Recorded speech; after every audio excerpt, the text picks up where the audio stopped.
Merci Monsieur le Président, merci à l'Académie de chirurgie de m'accueillir, merci Maxime. Donc effectivement je suis médecin, je suis pas chirurgien, donc désolé, personne n'est parfait, mais néanmoins je suis là aussi pour effectivement partager une vision que j'ai partagée avec Maxime. Et l'objectif, c'est de permettre aussi aux plus jeunes de se lancer aussi dans cet entrepreneuriat, donc dans l'innovation en santé, qui n'est pas uniquement dans la e-santé. La e-santé fait partie de l'innovation. Et je pense que effectivement, nous sommes aujourd'hui dans un courant fort. Il faut pouvoir encadrer, aider effectivement les plus jeunes à structurer, tout comme vous l'avez fait et nous le faisons en médecine.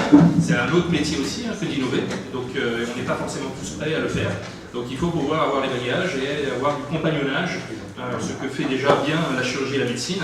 Il faut le poursuivre dans le corpus d'innovation, et qu'elle soit dans la santé, spécifiquement en chirurgie.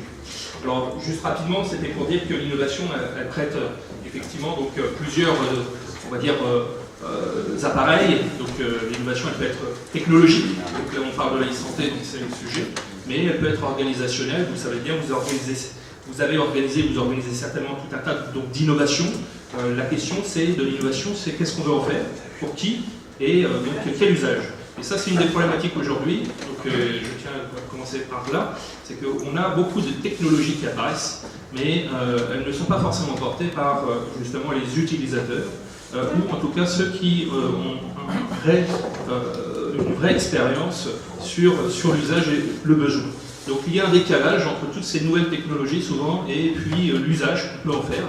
Donc c'est beaucoup d'argent parfois qui sont levés pour arriver nulle part. Donc ça c'est un point important, c'est véritablement, et c'est pour ça que je pousse beaucoup les entrepreneurs de santé, portés par des médecins ou par des professionnels de santé plus largement, pour être plus en phase avec le besoin et répondre à l'usage, parce qu'on gagne du temps. Et évidemment on fait de l'économie aussi, donc c'est important. Donc je ne vais pas m'appesantir sur les innovations, parce que je crois que vous avez quelqu'un qui va en parler tout à l'heure, mais globalement, donc, il faut aussi prendre en compte qu'on ne parle pas forcément souvent d'éthique dans les innovations aujourd'hui. Voilà, ce qu'on veut, c'est répondre effectivement à un besoin, avec effectivement une utilisation qui fonctionne, in fine, que ce soit pour un professionnel ou que ce soit pour un patient, mais on ne se pose jamais la question effectivement de l'éthique et du droit. Et c'est effectivement, ça fait partie des enjeux que nous portons au club médical numérique francophone Innovation Santé. Et nous sommes évidemment ouverts à discuter de ces problématiques avec l'Académie de chirurgie. Alors, les acteurs de la e-santé, je vais vous le définir juste après, mais les acteurs de la e-santé, vous voyez, il y en a beaucoup. Hein, c'est à la fois donc, évidemment des médecins, des chirurgiens, des professionnels de santé plus largement, et puis il y a tout ce corpus donc, à la fois industriel, donc, de recherche, donc laboratoire public ou privé, la recherche clinique, parce qu'évidemment l'une des problématiques que l'on peut pointer aussi du doigt sur un certain nombre d'outils qui sortent aujourd'hui, c'est l'absence d'évaluation. L'évaluation, elle est de deux parties. La partie design, c'est-à-dire l'usage. Est-ce que je peux l'utiliser en pratique facilement? Est-ce que ça correspond à ma pratique? Est-ce que je peux m'adapter à son usage? Lorsque l'usage parfois n'est pas pensé. Et donc on peut proposer effectivement un usage. Donc ça c'est ce qu'on appelle le design, c'est l'évaluation design. Donc aujourd'hui il y a des living labs qui sortent, c'est-à-dire des champs d'expérimentation pour des professionnels, pour évaluer par des professionnels un outil pour les professionnels ou pour les patients, un outil qui est fait donc pour les patients, évalué par les patients. Et le Living Lab, ça fait partie de cette partie design, l'évaluation design. Et l'autre côté, c'est l'évaluation effectivement à la performance, l'efficience, la qualité, la sécurité. Et donc on est effectivement sur un contexte que vous connaissez bien, parce que c'est l'évaluation médico-économique et clinique. Et ça, aujourd'hui, on est effectivement pareil, donc sous-doté vis-à-vis de ces dispositifs qui, in fine, selon les usages que l'on en fera, seront des dispositifs médicaux. Et ça nécessite effectivement une évaluation et une validation, peut-être une certification pour pouvoir demain prétendre à un acte remboursable. Alors, juste un petit historique, hein, c'est important pour savoir effectivement comment ça évolue la technologie aujourd'hui, puisque la e-santé ou santé numérique, santé digitale au bout des doigts pour les chirurgiens, c'est effectivement important de pouvoir se rendre compte qu'on est dans une vraie évolution, révolution pour certains, une accélération et les médecins se font dépasser. Les chirurgiens se font parfois dépasser et heureusement nous avons donc des jeunes ou des moins jeunes qui s'accaparent ces technologies, s'y intéressent et permettent effectivement donc de bien cadrer donc, cette évolution. Comme vous l'avez vu là en l'espace de 30 ans, presque 40 ans, on est passé donc, de gros ordinateurs peu performants à finalement un ordinateur extrêmement performant dans la main. On est donc dans une évolution mobile. Alors le point d'interrogation, c'est qu'est-ce qu'il y aura derrière. On va le voir assez rapidement. On est sur de l'évolution justement donc, de l'interface et de la puissance. Là c'est juste pour vous montrer la puissance, c'est-à-dire qu'il y a 40 ans, on avait effectivement donc, des gros ordinateurs avec une puissance assez faible. Aujourd'hui on a des tout petits ordinateurs donc, portables avec effectivement donc, des processus donc, de performance énormes qui correspondaient à 1000 ordinateurs d'il y a 40 ans. Alors, quand je vous parlais de l'évolution elle va se faire certainement donc, dans les prochaines années sur l'utilisation maximale de la voix, c'est-à-dire comme contrôleur donc, de vos appareils. Donc, de plus en plus, hein, ça commence à se mettre en place hein, avec, je ne citerai pas de nom donc, de solutions, mais chacun sur vos mobiles utilise peut-être effectivement donc, un analyseur de voix, donc reconnaissance vocale. Est-ce que quelqu'un l'utilise ici? 4, 5, 6, donc une minorité. Il faut savoir que généralement donc, les technologies sont utilisées de façon naturelle après 10 à 20 ans donc, de mise sur le marché. Donc l'iPhone aujourd'hui est quasiment généralisé. Est-ce que quelqu'un n'a pas de smartphone? Je parle de l'iPhone, excusez-moi, smartphone. Tout le monde a un smartphone aujourd'hui. Donc on est effectivement, quelle que soit la génération, donc du plus jeune au plus âgé, quel que soit le niveau social, on utilise effectivement ces nouvelles technologies. Il a fallu quand même 15 à 20 ans pour que ça soit généralisé. Et c'est la même chose pour l'utilisation de la voix. On est en phase d'initiation, les technologies sont matures et nous utiliserons de plus en plus la voix comme un contrôleur d'action, un contrôleur de solution. Et évidemment, la pensée c'est aujourd'hui la phase ultérieure, 2030, où certains cherchent effectivement à ne plus parler même, donc, de dire tiens, je veux peut-être effectivement avec quelques analyseurs comme des eye catchers ou effectivement quelques mots-clés, donc limiter effectivement le contrôleur à la pensée et à la voix. Donc il y a des choses intéressantes, je ne vais pas m'étaler là-dessus, et c'est simplement pour vous montrer effectivement l'accélération de l'innovation. Après la question c'est est-ce que c'est transférable, utilisable simplement dans nos quotidiens, éventuellement dans nos activités professionnelles. C'est un autre sujet, mais il faut y penser, il faut se projeter. De la même façon, vous avez également donc, les médias, les contenus. Nous sommes passés donc, de la photographie, avec évidemment balbutiant de la télévision donc, au début du siècle dernier, à aujourd'hui l'utilisation 3D donc, dans l'espace, donc utilisable en temps réel, donc, avec par exemple ce qu'on appelle des gants haptiques, donc des gants qui vous permettent d'identifier l'utilisation dans l'espace de vos mains et donc de pouvoir manipuler aujourd'hui donc, dans un espace donc, réel, donc, grâce effectivement à des outils qu'on va voir certainement tout à l'heure, et bien donc des objets virtuels certes, mais on est évidemment dans du temps réel et dans de la 3 dimensions, donc on est dans du 4D. Donc c'est-à-dire qu'on peut aujourd'hui manipuler un peu ce qu'on veut, évidemment ça a un coût, en temps réel, peut-être qu'au bloc opératoire, en fonction des besoins, évidemment, il faut que ça colle à l'usage et à ce que l'on souhaite faire de ces technos. Les technos sont des outils, il ne faut pas effectivement penser que ces technos vont remplacer l'expertise humaine, la compétence humaine, et effectivement, donc, comme certains le pensent, remplacer évidemment les chirurgiens ou les médecins. De la même façon, les télécoms ont évolué rapidement. Il y a encore moins de 10 ans, on était sur le 3G, on est sur du 4G. Le 5G commence à arriver sur le terrain des télécoms. Et ça sous-entend qu'on pourra vraiment tout faire, donc dans 10 ans, avec effectivement des flux téléphoniques, donc extrêmement puissants. Après, ça engage évidemment d'autres réflexions, des réflexions sur les conséquences de ces utilisations. Je ne vais pas les développer ici, mais ça pose des questions. L'information, ça fait 20 ans qu'on a, on va dire, l'usage naturel au quotidien, à domicile, de l'Internet, même si il y a 20 ans c'était un peu lent pour charger des pages. Aujourd'hui, on l'utilise sur nos smartphones. C'est d'usage courant. Qui n'utilise pas une fois Internet dans sa journée? Est-ce que quelqu'un n'utilise jamais Internet dans la journée? Voilà, une fois, moins d'une fois. Voilà, donc tout le monde l'utilise pour tout et n'importe quoi. Dans l'usage professionnel, est-ce que vous utilisez Internet dans la journée? Quelqu'un ne l'utilise pas, plutôt. Voilà, tout le monde l'utilise également, donc c'est devenu naturel, même dans votre profession d'expertise. Aujourd'hui, effectivement, donc, la démocratisation d'Internet, tout comme la démocratisation des smartphones, nous fait réfléchir sur aussi qu'est-ce que deviendra effectivement la digitalisation de notre santé ou éventuellement de notre profession. Alors certains ont évoqué l'ubérisation de la santé, on aime bien sortir des grands mots, créer du fantasme. Les médias aiment bien aussi donc, effectivement, donc, éviter donc, de s'intéresser aux vraies sources et aux vraies réflexions. Et donc tout ça, ça génère évidemment au sein effectivement de la communauté donc, des utilisateurs, des méfiances aussi, sur ce qu'on nous propose comme solution qui viennent de l'industrie. Donc l'industrie, les startups, ce sont des industriels, donc même s'ils sont des jeunes pousses, eh bien, on se dit qu'est-ce qu'ils veulent me vendre. Et donc on a effectivement associé à l'e-santé du e-commerce et donc de l'usage marchand.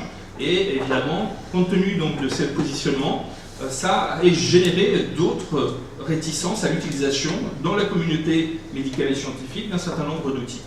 Quoi qu'il en soit, tous ces outils qui nous, effectivement, nous inondent, puisque vous voyez, 12 milliards donc, de recherche chaque mois, donc ça sous-entend qu'une personne sur 20 est concernée par la santé dans les recherches. C'est énorme, finalement, donc c'est le deuxième pôle donc, de recherche sur Google. Donc, alors j'ai pris Google, mais sur tous les moteurs de recherche, c'est équivalent. Ça sous-entend que la santé, évidemment, est en perpétuelle croissance, un besoin perpétuel, et puis on est inondé d'informations. L'une des problématiques de ces inondations, de ces informations, c'est qu'elles ne sont pas toutes aujourd'hui validées. Elles sont justement pas toutes de qualité égale. Vous-même, je ne suis pas sûr que vous sachiez proposer à vos patients des applications qui leur soient utiles ou des applications sur Internet ou sur smartphone. Pourquoi? Parce que vous êtes vous-même noyé. Il n'y a pas donc de modération dans cette e-santé qui est effectivement comme une vague qui déferle, dont on n'a pas effectivement la capacité à maîtriser, à filtrer l'information. Et donc ça fait partie des enjeux aussi, c'est-à-dire avoir cette capacité, nous, corpus médical, à demain orienter vers des applications utiles, vers des sites d'information crédibles, mis à jour. Et tous ces éléments-là font partie de la e-santé.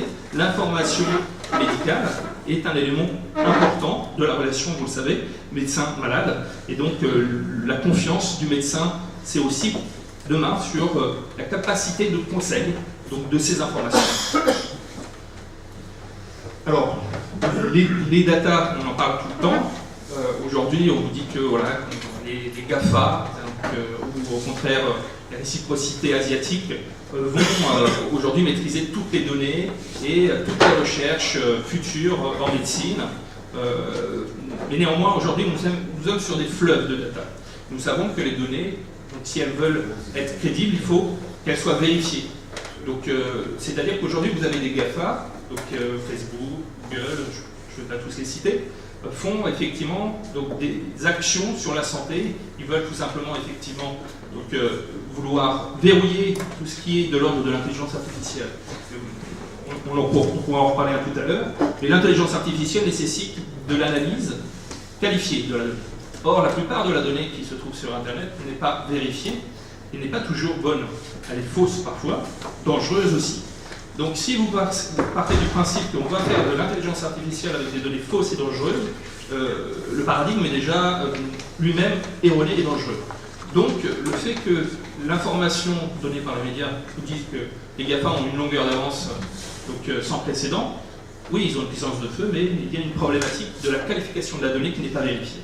Et donc ça c'est important. Aujourd'hui en France, l'avantage c'est qu'on a cette rigueur, donc parfois évidemment peut-être stérilisante parfois, sur on va dire la structuration en silo, donc, et l'absence de transversalité, donc, et effectivement la segmentation réglementaire, juridique, donc, qui effectivement pose des problématiques d'utilisation des données. Donc il sera nécessaire de créer donc, quelque chose, une solution, une plateforme qui va nous permettre, nous professionnels de santé, de digérer toutes ces données qu'on vous donne vous ne savez pas comment faire, parfois vous ne les connaissez même pas, sur quel type d'application, quel site donc, officiel, quel objet connecté proposé.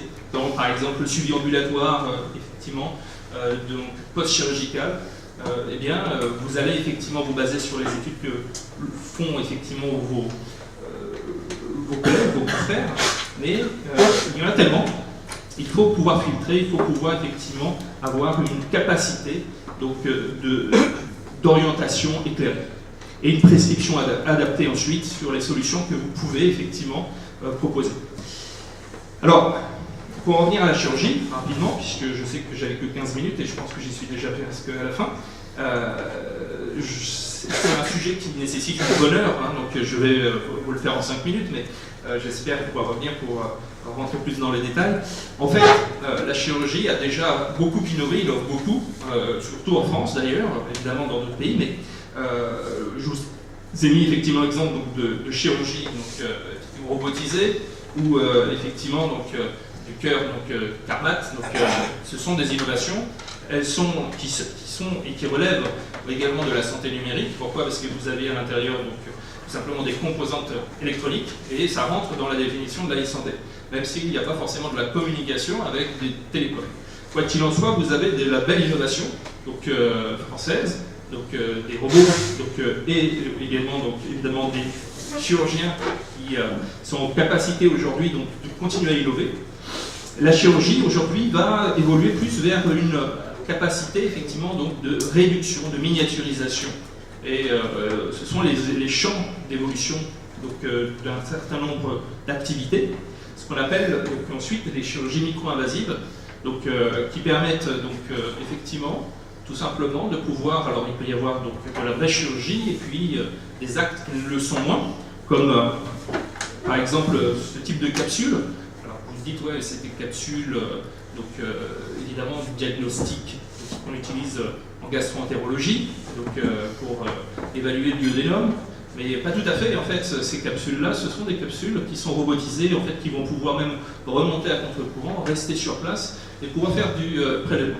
Donc on est vraiment sur voilà, un peu, on va dire, de la science-fiction en termes de capsules mini-invasives, qui sont dans l'ordre du diagnostic, mais de pouvoir faire également du prélèvement, c'est-à-dire que ces capsules vont pouvoir bouger sur place, changer de rythme, se stabiliser et prélever. Donc aujourd'hui, ça fonctionne in vitro. Donc le CNRS est partie prenante de ce projet. Et évidemment, vous le savez, le temps que tout soit validé, se passera quelques années. Mais néanmoins, voilà, l'innovation, elle est perpétuelle, elle est dans la miniaturisation et dans, on va dire, l'expérience mini-invasive, c'est-à-dire essayer de limiter les gestes les plus désagréables pour les patients. Alors, la nanotechnologie, ça pose d'autres problèmes, donc on ne va pas rentrer dans les détails aujourd'hui, mais notamment sur, effectivement, les matériels qu'on utilise. Donc certains marchent avec des systèmes électromagnétiques. Alors est-ce que ça perturbe évidemment le corps humain lorsqu'on l'a quelques heures dans le ventre, ou évidemment la toxicité de certains matériaux. On peut parfois imaginer même d'administrer dans le sang à des niveaux encore plus réduits. Et ça, on est encore aujourd'hui, à l'heure de la science-fiction, on a le temps avant de voir arriver cela dans l'utilisation classique de nos activités. Alors on n'est pas directement évidemment là dans de la chirurgie, mais c'est simplement parce que la nanoparticule et évidemment toute l'économie et l'industrie qui se tournent autour de la nano est énorme. Alors qu'effectivement nous sommes à l'aube finalement d'usage réel, comme le médicament l'était il y a 40 ans, où aujourd'hui vous avez effectivement des grosses industries qui portent effectivement des innovations thérapeutiques. L'impression 3D, biomédicale, rapidement. Le principe, c'est quoi? C'est de pouvoir générer avec évidemment des biomatériaux qui sont théoriquement, biologiquement acceptés par l'organisme, de pouvoir mimer des tissus ou organes, in fine, permettant de réparer. Donc là, un exemple tout simplement d'orthèse chirurgicale qu'on va placer ensuite sous la peau. Il en existe déjà, mais l'objectif c'est de pouvoir effectivement le rendre le moins toxique pour l'organisme, le plus acceptable, donc avec le moins effectivement donc, de réactions donc, immunologiques liées effectivement à un rejet potentiel de ces matériaux. Donc, et ça c'est effectivement imprimé de façon 3D donc, et de façon effectivement à se mouler parfaitement donc, à l'anatomie humaine préalablement. Donc il existe évidemment donc, des scanners 3D, donc du massif facial et de l'ensemble effectivement. Donc, et on peut aujourd'hui même le faire par le biais d'imagerie conventionnelle, scanner et IRM, avec effectivement donc, des solutions qui exportent vers ces imprimantes 3D. Alors nous ne sommes pas sur une industrialisation dans le sens où c'est d'usage facilitant, mais on est vraiment à l'aube d'un véritable bouleversement, quoi qu'il en soit, donc de la réflexion et de l'usage, je pense, des chirurgiens demain sur ce type de matériel. Alors les données, très rapidement, je ne vais pas vous noyer dans les données, ouais, je vais aller très vite. L'idée de la donnée, c'est quoi? Aujourd'hui, vous avez, j'ai pris l'exemple des dons d'organes. Parce que les dons d'organes, vous connaissez certainement, un certain nombre d'entre vous ont peut-être de la greffe d'organes. On ne sait pas qui est donneur, donc on sait que les gens peuvent dire je ne suis pas donneur, mais en l'occurrence, il y a donc des réflexions autour de la numérisation des donneurs volontaires, donc autour de cartes et de pouvoir les géolocaliser, évidemment, selon leur propre bon vouloir, pour identifier si, effectivement, dans une région, demain, vous allez pouvoir, donc, tout comme on le fait avec, vous voyez, une vision aérienne donc, du trafic, de pouvoir identifier, dans ma région, il y a effectivement 3 donneurs sur telle pathologie, en tout cas sur tel organe, et on va les solliciter d'emblée, parce qu'aujourd'hui, les registres sont très éclatés. L'objectif, c'est de le nationaliser et de savoir si la personne est vraiment dans le coin, parce qu'elle a le droit d'être en voyage aussi. Donc ça fait partie des réflexions actuelles. Pour terminer, parce que sinon je pourrais aller... la simulation et l'utilisation de la réalité augmentée dans la chirurgie. Donc la simulation, je ne vais pas rentrer dans les détails, puisque vous connaissez tout ça parfaitement aujourd'hui. Donc avec des laboratoires d'opérations dans des sites bien spécifiques. Et puis la réalité augmentée, c'est quoi? C'est pouvoir effectivement afficher finalement donc, de l'information sur un écran. Donc soit un écran, ce qu'on appelle donc, intégré, soit un écran justement qui ne l'est pas. C'est-à-dire que vous allez avoir besoin d'un écran supplémentaire sur votre plateau d'intervention. Alors, 2 exemples rapides. Vous avez effectivement la laparoscopie, où vous avez là justement, vous voyez, donc, un écran donc, qui est effectivement déporté. Donc, et vous allez pouvoir avoir une personne qui peut aussi vous assister sur l'intervention. Parfois, effectivement, on est un peu sur certains sites opératoires dans des situations un peu exiguës, et de pouvoir soit permettre effectivement à des internes d'assister s'ils ne peuvent pas le faire sur site, mais en même temps de pouvoir interagir sur des situations où on a besoin effectivement donc simplement d'un conseil déporté. On peut le faire aussi intégré, c'est-à-dire avec de la réalité augmentée, intégrée au site de chirurgie, c'est-à-dire qu'on a préalablement fait une IRM ou un scanner, on a fait une reconstruction 3D, on l'a donc évidemment exporté dans un logiciel capable effectivement donc, de réintégrer dans les lunettes. Donc les informations, je pense que Maxime saura très bien vous le décrire tout à l'heure, je ne vais pas m'étaler, mais on peut effectivement avoir les organes et les problématiques donc, en superposition du site d'intervention. Alors très rapidement, c'est de l'orthopédie, c'est pour simplement dire qu'on va pouvoir aussi optimiser les sites opératoires, donc de telle façon qu'on est aussi en capacité de pouvoir faire de la formation donc, in vivo, avec effectivement un opérateur qui opère et un maître de stage qui effectivement montre les différentes couches au fur et à mesure, donc sans gêner donc, le compagnon en corps à corps, mais de façon déportée. Voilà, et puis demain vous serez peut-être tous comme ça, donc l'année prochaine, donc, sur votre à l'académie de chirurgie, avec effectivement donc, des lunettes 3D pour suivre les interventions en direct donc, de Cochin ou de n'importe quel site parisien. Voilà.